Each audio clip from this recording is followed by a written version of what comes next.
Bismillahirrahmanirrahim. Assalamualaikum warahmatullahi wabarakatuh. Insyaallah saya di sini akan sedikit menjelaskan hadis dari segi kualitas dan kuantitasnya. Hadis dari segi kualitas dan kuantitasnya itu terbagi menjadi beberapa aspek ya. Maka saya di sini akan membahas yaitu taqsimatul khabar awil hadis. Pembagian khabar atau hadis ya. Dan pembagian khabar atau hadis itu dibagi menjadi dua. Yang pertama min haitsu usulihi ilaina, yang kedua min haitsu minasbi ilaihi ya. Yang pertama itu adalah pembagian khabar berdasarkan cara sampainya kepada kita. Dan yang kedua itu adalah pembagian khabar dari sisi kepada siapa dinisbatkan ya. Maksudnya kepada siapa khabar tersebut atau hadis tersebut dinisbatkan. Dan dari pembagian pertama min haitsu usulihi ilaina, pembagian khabar berdasarkan cara sampainya kepada kita itu dibagi menjadi dua. Ada namanya khabar ahad dan ada namanya khabar mutawatir. Dan khabar mutawatir itu dibagi menjadi dua. Ada yang lafzi dan juga ada yang maknawi ya. Maka pertama-tama saya akan membahas tentang khabar mutawatir ya. Mutawatir itu secara bahasa, lugatan secara bahasa itu adalah isim fa'il yang pecah dari kata tawatur yang berarti tataba ya, yang artinya adalah berturut-turut atau saling beriring-iring ya, itu secara bahasa. Dan mutawatir secara istilah adalah hadis yang diriwayatkan dengan jumlah rawi yang banyak, yang mustahil secara kebiasaan sepakatnya mereka di atas sebuah kebohongan ya. Jadi mutawatir secara istilah adalah hadis yang diriwayatkan oleh perawi yang banyak dan mustahil bagi mereka para perawi itu berbohong ya, itu secara istilah. Kemudian selanjutnya adalah aqsamuhu, yaitu pembagian khabar mutawatir atau hadis mutawatir. Dan di sini khabar mutawatir atau hadis mutawatir dibagi menjadi dua. Ada yang mutawatir lafzi dan juga ada yang mutawatir maknawi. Mutawatir lafzi adalah hadis yang mutawatir lafaz dan maknanya ya. Jadi hadis mutawatir lafzi ini adalah hadis yang keduanya itu mutawatir, yang maknanya mutawatir dan lafaznya mutawatir ya. Dan contoh daripada hadis mutawatir lafzi adalah mithlu hadis yaitu man kadzdzaba alayya muta'ammidan falyatabawwa maq'adahu minan nar. Itu adalah contoh daripada hadis mutawatir lafzi. Dan yang kedua adalah mutawatir maknawi, yaitu adalah hadis yang mutawatir maknanya tetapi bukan lafadznya. Jadi hadis mutawatir maknawi adalah hadis yang mutawatir maknanya saja. Hadis yang mutawatir maknanya tetapi lafadznya tidak. Ya. Mithlu hadis, contoh dari hadis mutawatir maknawi adalah hadis-hadis tentang mengangkat kedua tangan saat berdoa ya. Dan hadis tersebut termasuk dalam mutawatir maknawi ya. Selanjutnya adalah syurutuhu, yaitu syarat-syarat dari hadis mutawatir.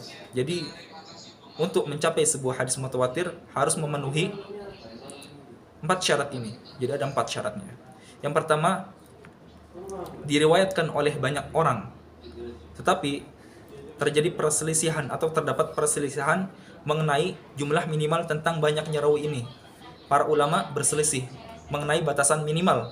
Berapa minimal jumlah perawi dalam mutawatir ini?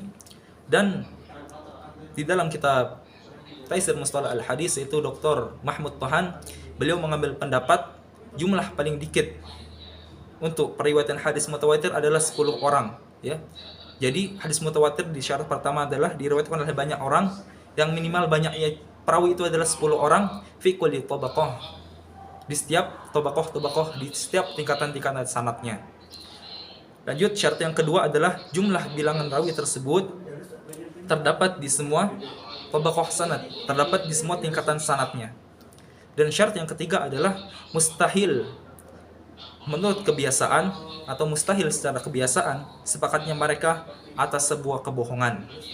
Dan syarat yang keempat adalah sumber atau sandaran berita mereka itu, maksudnya sandaran berita yang mereka bawa itu berdasarkan pada panca indera. Ya, di sini ada kaqaulihim sami'na aw ra'ayna, seperti perkataan saya mendengar atau saya melihat. Ya. Itu adalah syarat-syarat mutawatir yang harus dipenuhi. Dan selanjutnya adalah wujuduhu, yaitu keberadaan hadis mutawatir ini. Maka hadis mutawatir ini terdapat jumlah yang signifan, ya. Jadi terdapat jumlah yang terbatas dari hadis-hadis mutawatir. Akan tetapi jika dibandingkan dengan jumlah hadis ahad, maka jumlah hadis mutawatir ini lebih sedikit, ya. Itu adalah keberadaan mutawatir. Terus selanjutnya ada ashhur musannafatu fihi, yaitu karya-karya atau kitab-kitab yang masyhur di dalam hadis mutawatir ini, ya. Yang pertama ada kitab Al-Azhar Al-Mutanathirah fil Akhbari Al-Mutawatirah, ya. Itu kitab tersebut karya Imam Suyuti, ya. Dan di dalam kitab tersebut tersusun dalam beberapa bab. Itu karya yang pertama. Dan karya yang selanjutnya adalah Qutful Azhar, ya. Karya Imam As-Suyuti juga, ya. Qutful Azhar karya Imam As-Suyuti. Dan kitab tersebut merupakan kitab ringkasan dari kitab terdahulu atau dari kitab sebelumnya. Dan selanjutnya ada karya atau kitab yang masyhur yang ketiga, yaitu Nadhbul Mutanathirah minal hadithil mutawatir. Itu karya Imam Muhammad bin Ja'far Al-Qattani, ya. Jadi itu adalah penjelasan dari mutawatir, dari mulai definisinya, pembagiannya, maknanya, dan keberadaannya, ya.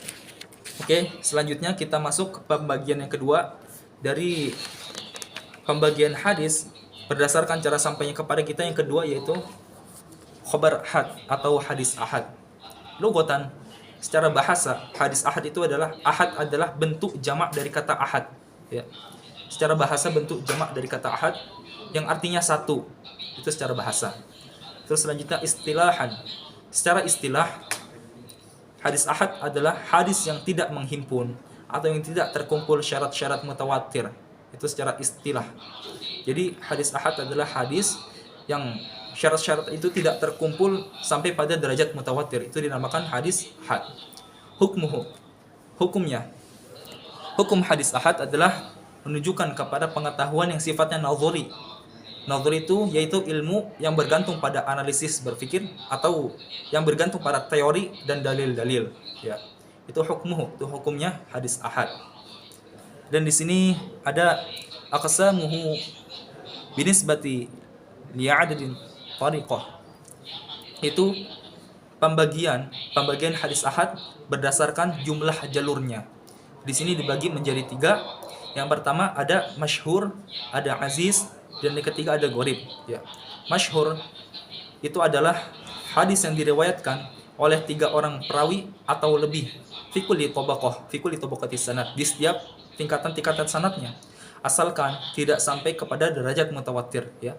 Jadi hadis masyhur ini yang diriwayatkan oleh minimal 3 orang, ya, pada setiap tingkatan sanadnya, asalkan tidak sampai pada derajat mutawatir. Itu masyhur. Dan yang kedua, pembagian yang kedua hadis ahad berdasarkan jumlah jalurnya adalah aziz. Aziz adalah hadis yang diriwayatkan tidak kurang adalah perawinya 2 orang di setiap seluruh tingkatan sanadnya. Dan ada gharib. Gharib adalah hadis yang tersendiri dengan periwayatannya 1 perawi saja. Jadi hadis gharib ini adalah hadis yang hanya diriwayatkan oleh 1 orang perawi. Terus selanjutnya ada aqsamuhu binisbati ila quwwatihi wa dha'fihi, yaitu pembagian hadis ahad berdasarkan kuat dan lemahnya hadis tersebut, ya. Awalan maqbul walahu taqsimani. Yang pertama, pembagian pertama adalah makbul. Jadi ada 2 pembagian, ada makbul, ada mardud. Makbul itu adalah hadis yang diterima dan mardud adalah hadis yang tertolak, ya. Yang pertama kita bahas adalah makbul. Walahu taqsimani, dan makbul itu memiliki 2 pembagian. Pembagian yang pertama min haitsu murattibatihi arba'atu aqsamin, yaitu dari segi kedudukan itu terbagi menjadi 4 bagian. Yang pertama ada sahih li dzatih, ada hasan li dzatih, ada sahih li ghairi, ada hasan li ghairi. Baik, kita masuk yang pertama, pembahasan pertama yaitu pembagian yang pertama yaitu adalah sahih li dzatih. Sahih li dzatih adalah hadis yang sahih berdasarkan persyaratan sahih yang ada di dalamnya. Yaitu apa sih? Hadis sahih li dzatih adalah hadis yang bersambung sanadnya dengan periwayatan seorang yang adil lagi dhabit dari yang sama dengan dia sampai akhir sanad tanpa adanya syudzud atau syadz maupun illah. Ya. Jadi hadis sahih li dzati adalah hadis yang bersambung sanadnya dan juga perawinya itu bersifat adil. Ya, bersifat adil di sini yaitu bersifat atau disifati dia itu muslim, baligh, berakal, tidak fasik dan tidak mahzum, atau harga dirinya itu tidak tercoreng atau tidak buruk tingkah lakunya. Dan selain adil, dia harus dhabit juga. Dhabit itu adalah dia memiliki hafalan yang kuat baik secara sudur ataupun kitab, baik secara kuat berdasarkan hafalan dia ataupun berdasar kitab dia. Yang selanjutnya adalah dia itu harus hadis itu tidak boleh ada syudzud. Syudzud itu, syadz itu adalah bertentangan riwayat perawi thiqah dengan perawi yang lebih thiqah. Jadi syarat hadis sahih li dzati adalah tidak boleh syudzud. Dan yang terakhir adalah tidak adanya ilal. Ilal itu adalah kecacatan dalam sebuah hadis tersebut, baik dalam sanad ataupun matanya. Itu sahih li dzati. Dan yang selanjutnya adalah hasan li dzati. Apa itu hasan li dzati?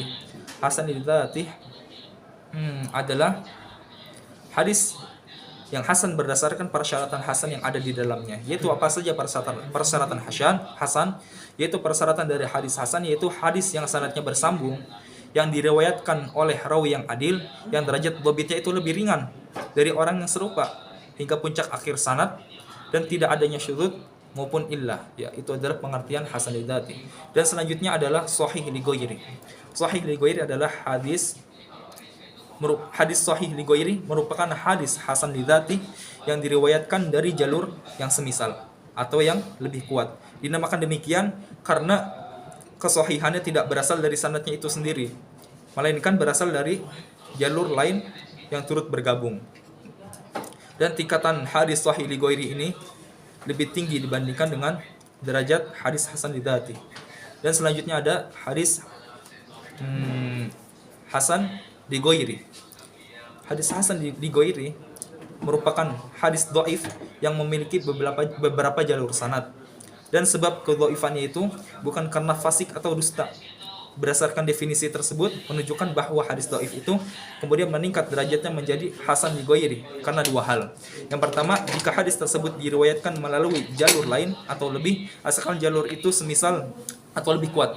Yang kedua, penyebab kedhaifannya bisa karena buruk hafalan perawinya, atau sanadnya terputus, atau perawinya tidak dikenal.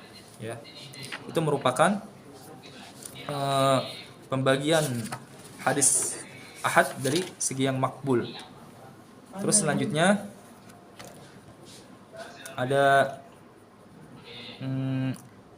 min haitsul amali bihi qismani, yaitu pembagian dari segi pengamalannya itu terbagi menjadi dua. Ada yang ma'mul bih, yaitu yang dapat diamalkan, dan ada yang ghairu ma'mul bih, yaitu yang tidak dapat diamalkan. Wa taqsimul hadits li ma'mul bih wa ghairu ma'mul bih yaquduna lil hadits an, yaitu pembagian hadis dari sisi diamalkan dan tidak dapat diamalkan itu mengarah kepada dua pembahasan. Yang pertama adalah muhkamul hadits wa mukhtalafuhu. Dan yang kedua adalah nasikhu wa mansukhu. Kita mulai dari pembahasan pertama, yaitu muhkamul hadits wa mukhtalafuhu. Ya. Definisi dari muhkam.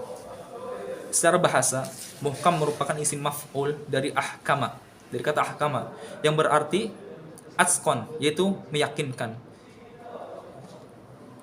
Sedangkan secara istilah, definisi muhkam adalah hadis makbul yang selamat dari berbagai pertentangan yang semisal. Ya. Kebanyakan hadis-hadis merupakan hadis muhkam, sedangkan hadis-hadis yang saling bertentangan jumlahnya amat sedikit dibandingkan dengan keseluruhan jumlah hadis. Itu adalah definisi muhkam. Dan definisi dari mukhtalaf adalah secara bahasa merupakan isim fa'il dari ikhtilaf, ikhtalafa, yang artinya adalah lawan dari sepakat. Makna dari hadis mukhtalif adalah hadis-hadis yang sampai kepada kita namun satu sama lain saling bertentangan maknanya. Dengan kata lain, maknanya saling kontradiktif. Adapun secara istilah, yaitu hadis makbul yang bertentangan dengan hadis yang semisal, namun memiliki peluang untuk dijamak atau dikompromikan di antara keduanya. Yaitu hadis sahih atau hasan, lalu ada hadis yang derajat dan kekuatannya sama, akan tetapi secara zahir maknanya bertentangan. Bagi orang yang berilmu dan memiliki pemahaman hadis, amat memungkinkan kedua dalil tersebut digabungkan dalam bentuk yang dapat diterima. Ada contohnya dari hadis mukhtalaf, yaitu la adwa wala tirah. Dan yang bertentangan dengan itu adalah firra minal majdumi firaruk minal asad. Itu adalah contoh dari mukhtalif. Dan yang selanjutnya adalah pembagian kedua, yaitu nasikh wa mansukh, yaitu nasikh dan mansukh. Apa itu nasikh? Nasikh adalah hadis yang menghapus dari hadis sebelumnya. Contohnya adalah kuntu nahaitukum an ziyaratil kubur fazuruha fa innaha tudzakkirul akhirah. Itu adalah hadis nasikh. Dan mansukh adalah hukum atau hadis yang dihapus dari hadis sebelumnya, dan contohnya adalah la tazurul kubur, janganlah kamu ziarah kubur. Itu adalah pembagian hadis dari sisi yang dapat diamalkan dan tidak dapat diamalkan. Terus selanjutnya al-hadithul maqbul muhtaf bi qara'in tazidu quwwah fa idza ta'arad ma'a hadithi maqbul ghairu muhtaf bi qara'in rajih alaihi wa min hadzal qara'in, yaitu hadis maqbul muhtaf bi qara'in atau hadis yang diterima dan memiliki indikasi-indikasi pendukung, hadis yang diterima dengan didukung oleh qarinah menjadi lebih kuat jika bertentangan dengan hadis yang makbul ghairu muhtaf bi qara'in, ya, maka ditarjih atasnya, maka hadis yang ada qara'in itu lebih diutamakan, ya. Dan di sini ada contohnya. Yang pertama adalah hadis-hadis yang dikeluarkan oleh Shaykhon yang di sini yang dimaksud adalah Imam Bukhari dan Imam Muslim di dalam kitab-kitab sahihnya, di dalam kitab sahih mereka, selama tidak sampai pada derajat mutawatir. Dan itu yang pertama sebabnya adalah karena keagungan kedua syekh tersebut, yaitu keagungan Imam Bukhari dan Muslim dalam ilmu ini. Dalam aspek ini keduanya memiliki derajat yang tinggi. Yang kedua adalah keduanya lebih terdahulu dalam membedakan kesahihannya atas yang lainnya. Yang ketiga adalah karena para ulama menerima hadis-hadis yang ada pada kitab-kitabnya dengan penuh penerimaan. Itu yang pertama. Dan contoh yang kedua adalah hadis-hadis masyhur selama memiliki berbagai jalur yang saling mendukung, lagi terbebas dari lemahnya para perawi ataupun adanya illah. Dan contoh yang ketiga adalah hadis-hadis musalsal di tengah-tengah para imam yang hafidh dan mutqin, asalkan tidak gharib, ya. Lanjut pembahasan selanjutnya, itu pembahasan yang kedua dari hadis ahad dari segi kuat dan lemahnya, yaitu mardud. Mardud itu artinya adalah tertolak. Hadis yang tidak kuat kebenaran pembawa beritanya itu terjadi karena hilangnya satu atau lebih syarat-syarat diterimanya hadis. Ya, seperti yang telah kita bahas tadi. Itu yang kedua adalah mardud. Tanian mardud wa hunaka sababani liraddil hadis. Yaitu yang kedua adalah mardud, terdapat dua sebab untuk menolak hadis tersebut. Yang pertama, sebab pertama adalah saqtun fil isnad, yaitu terputusnya sanad, dan yang kedua adalah ta'nun fil rawi, yaitu adalah cacatnya para perawi. Perawinya itu bermasalah, ya. Kita mulai dari pembahasan pertama, yaitu bisa babi saqata fil isnad. Itu disebabkan karena terputusnya sanad atau karena gugurnya sanad. Yang dimaksud dengan gugurnya sanad adalah terputusnya rantai sanad dan dengan gugurnya seorang rawi atau lebih secara sengaja, baik dari sebagian perawi atau dari yang lainnya secara sengaja, baik pada awal tengah ataupun akhir sanad, baik gugur secara zahir atau tersembunyi. Dan di sini ter apa terputusnya sanad itu dibagi menjadi dua, ada yang zahir dan ada yang tersembunyi. Dan bisa babi saktun fil isnad itu terbagi lagi menjadi 8 bagian ya. Yang pertama itu ada mu'allaq. Mu'allaq adalah hadis yang pada bagian awal sanadnya dibuang, baik seorang perawi ataupun lebih, dan itu secara berturut-turut. Itu adalah mu'allaq. Dan al-mithal contohnya adalah qala Abu Musa ghatan Nabiyyu sallallahu alaihi wasallam rukbataihi hina dakhala Utsman. Itu adalah contoh hadis mu'allaq.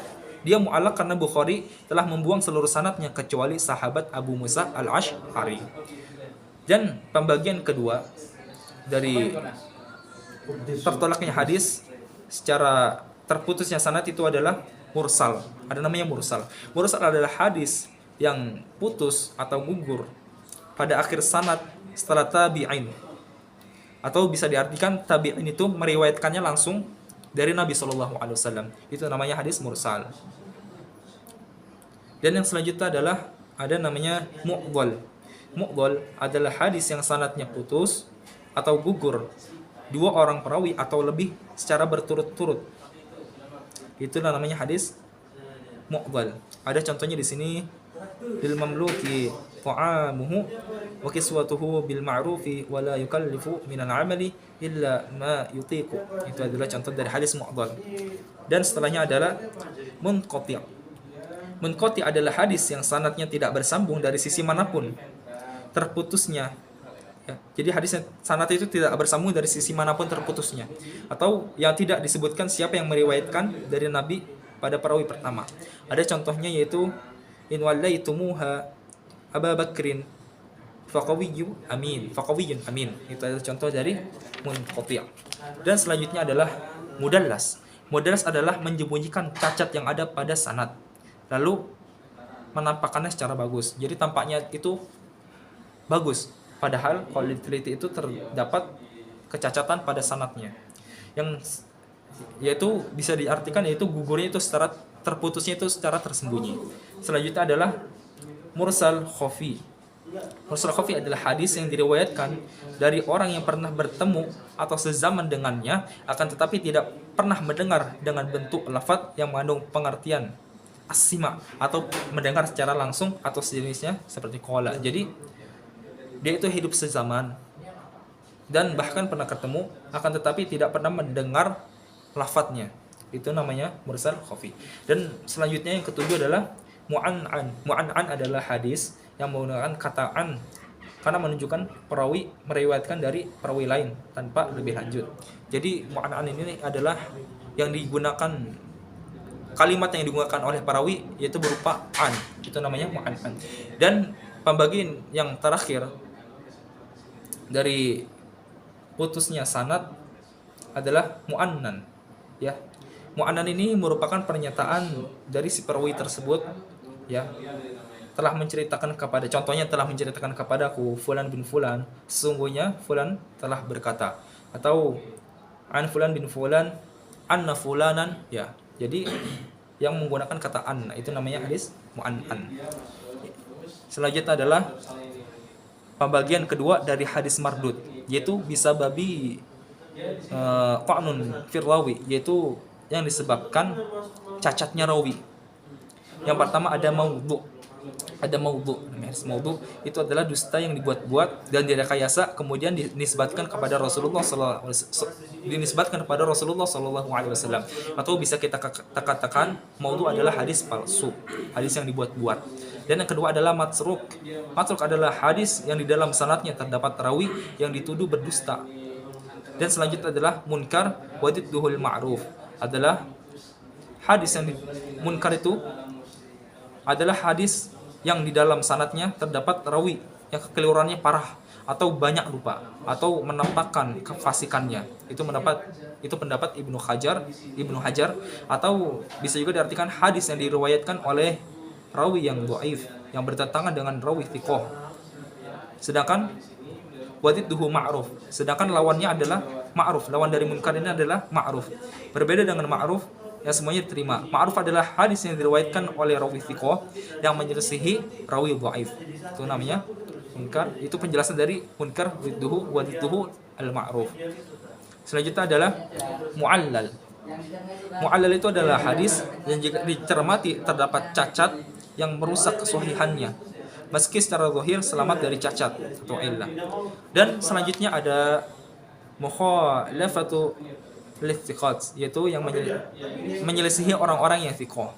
Apabila penyebab cacatnya rawi adalah menyelisihi dengan rawi thiqah, maka muncul 5 macam cabang ilmu hadis. Jadi mukhalafah lithiqat ini terbagi menjadi 5. Yang pertama ada mudraj, yaitu hadis yang diketahui bahwa dalam sanadnya atau matannya ada tambahan atau selipan yang bukan bagian darinya, tapi merupakan tambahan dari salah satu rawi tanpa diterangkan tentang tambahan itu. Itu